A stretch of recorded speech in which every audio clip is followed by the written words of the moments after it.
Sitting here with John Hope Bryant. Welcome to Båstad. Honored to be here. What a beautiful place.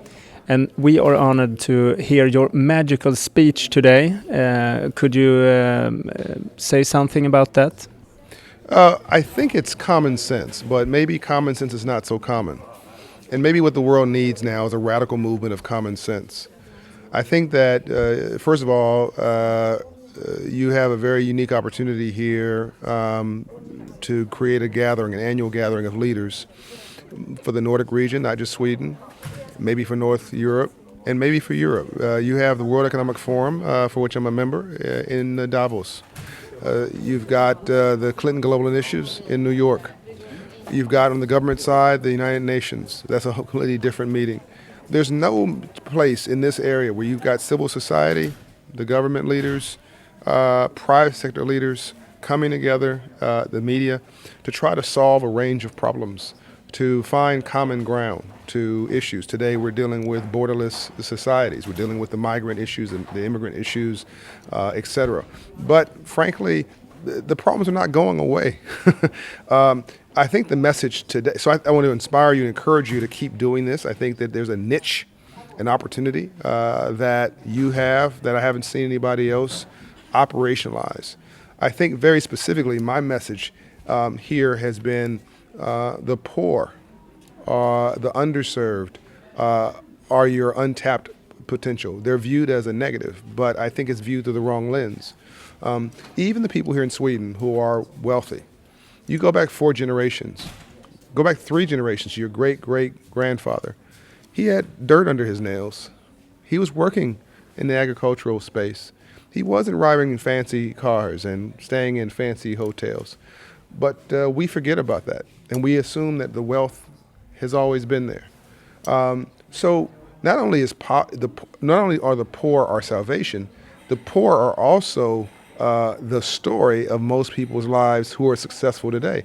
If you're in America, it was a story of immigrants who came there fleeing oppression in Poland, fleeing oppression in Germany, fleeing oppression in Norway when Hitler was there, fleeing oppression. They came to America with the suitcase, right? And now, generations later, they are very successful. And now we want to kick out the Mexicans. Now we want to kick out, we want to say, oh, the black people who, by the way, were slaves and built the country for free. Oh, you're the problem, right? And were never paid for their work. I mean, it's just, it's not rational. People don't realize every big business was once a small one. You know, Goldman Sachs was a guy named Goldman and a guy named Sachs with a briefcase, 2 Jewish guys selling door to door in 1901. You can go on and on and on. Walmart was Sam Walton with a pickup truck in a storefront with a high school education. You know, your companies here in Sweden that are very celebrated now, the telecom companies. It was just some little entrepreneur. You know, I met Christian Koenigsegg. It's 200 employees. He's got a global brand, but it's just a small business, right? But he's like a brand ambassador for Sweden, and he's hiring people, right? So job growth comes from small businesses, from startup businesses, from entrepreneurs, and that's on the other side, the consumer spending that keeps the small shops here open comes from working class people. So you need these migrants, and Europe needs immigrants to come into, because the continent's aging.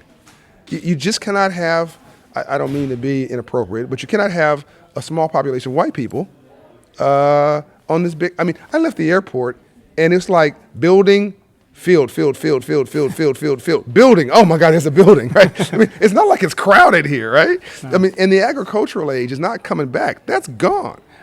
So you got all this land all throughout Europe. I'm not saying open the doors, let everybody in. I'm just saying it's not like you're crowded, and you cannot sustain an economy and a way of life based on like 48 people living in a country. You know, so you need.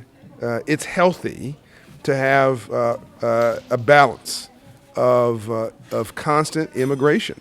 It will ensure your quality of life. Brexit. It's a mistake.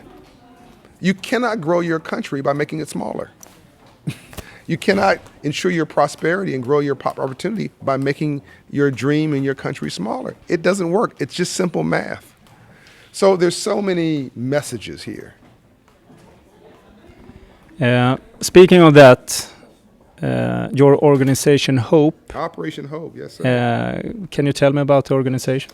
Yes, Operation Hope is, I've founded many nonprofits, Global Dignity. I founded with Crown Prince Haakon of Norway and Pekka Himanen of Finland. And I'll be working with Princess Sophia on that. Operation Hope is founded after the Rodney King riots of 1992 in Los Angeles. It is America's first and largest nonprofit financial services network for the poor, the working class, and what I call the struggling middle class. And we empower people with home ownership and entrepreneurship creation. The guy who made this suit that I'm wearing, we put in business as an entrepreneur. All of the suits that I wear, he makes. Every suit, every shirt that I wear, he makes. He had a dream of working for a clothier. I said, why don't you just start your own business? He never thought about it. Now he's doing $1 million a year and has 6 employees and has started a nonprofit to pay it forward. But if he was just a one guy with a job making $35,000 a year, see, there's just so much opportunity that we're not thinking about. So we've now invested through our partners $2 billion US. Yeah. We have 2.6 million clients, and we have 30,000 volunteers, and we're opening an office a week in the United States. Entrepreneurship, internship, financial literacy for children, creating bankable customers for adults, Hope inside of bank branches, Hope inside of grocery stores, Hope inside of government offices, big box retailers, houses of faith, where people flock, stop, and shop, using this as a national platform to empower and support the poor, to make free enterprise work for all of God's children.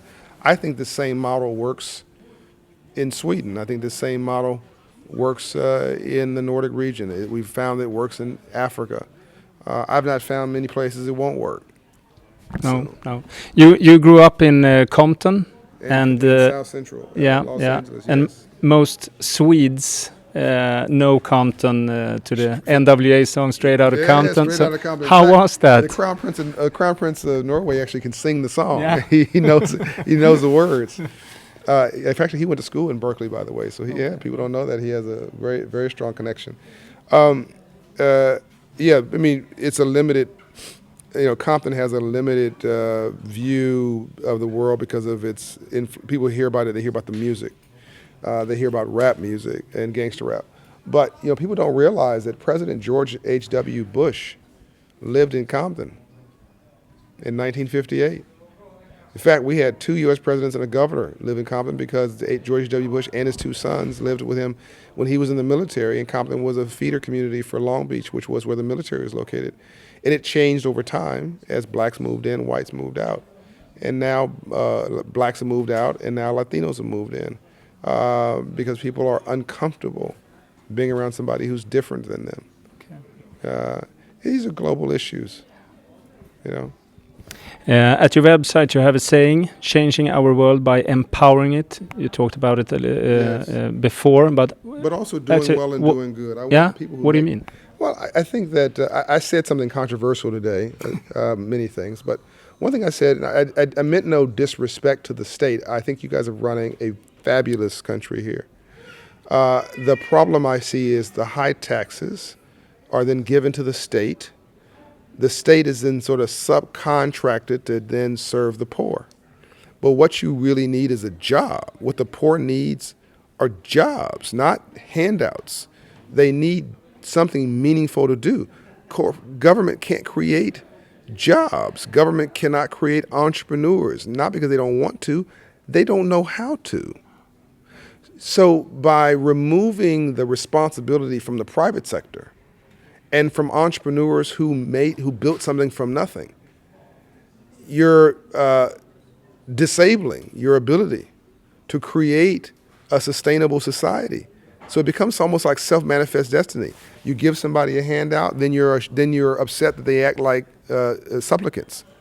You're upset that they act like people who are on the dole. They are on the dole because that's what it's a culture that was created because you're giving them their self-esteem versus giving them a hand up, we're giving them a hand out. Versus teaching them how to fish, we're giving them a fish. Does that make sense? Yeah, of course. So if you reimagine your tax system and decrease the tax incentive, maybe a tax burden on the entrepreneur, but then gave them a tax benefit for charitable effort, so they create maybe their own nonprofit, or they bring some young people in as interns, or they invest in somebody's small business who is a migrant, and they teach them what they know as an entrepreneur.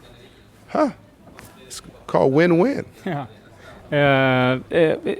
Back at the radio station, we work there. Yes. We have a saying: "Do what is important and add the urgent for later." Something like that. Yes. Isn't that it's all about? Yes, and the problem is, and this is, I'm an advisor for 3 presidents, and as I said during my remarks, most of my advice the presidents ignore. Not because they don't like my advice, they're good people, but the urgent crowds out the important. What I'm talking about is important, but they're dealing with urgent. So that's a lot of why these meetings are important like this, is that you're stopping the world for a minute to deal with what's important. Does that make sense? Yeah. So that's a very important point. And out of 100 proposals I put in front of whatever president I'm advising, maybe they'll take one. Yeah. Maybe. So if I get one win in an administration, we've been able to pass or change federal law 3 times, including financial literacy as federal policy in the U.S. that we inspired. But I can't tell you how many times I pitched the president on something or his people.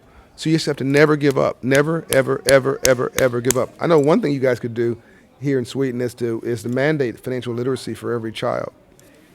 Mm-hmm. Mandate financial literacy education for every kid.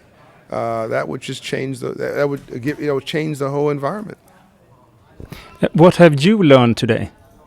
Really cool people in Sweden, and really cool beach that I haven't seen yet, which is where I'm going. Yeah. I mean, I had no idea you had coastal regions like this. It's gorgeous. I want to come back. Thank you, John Hope Bryant, for talking to me. My pleasure. Thank you. Make a difference.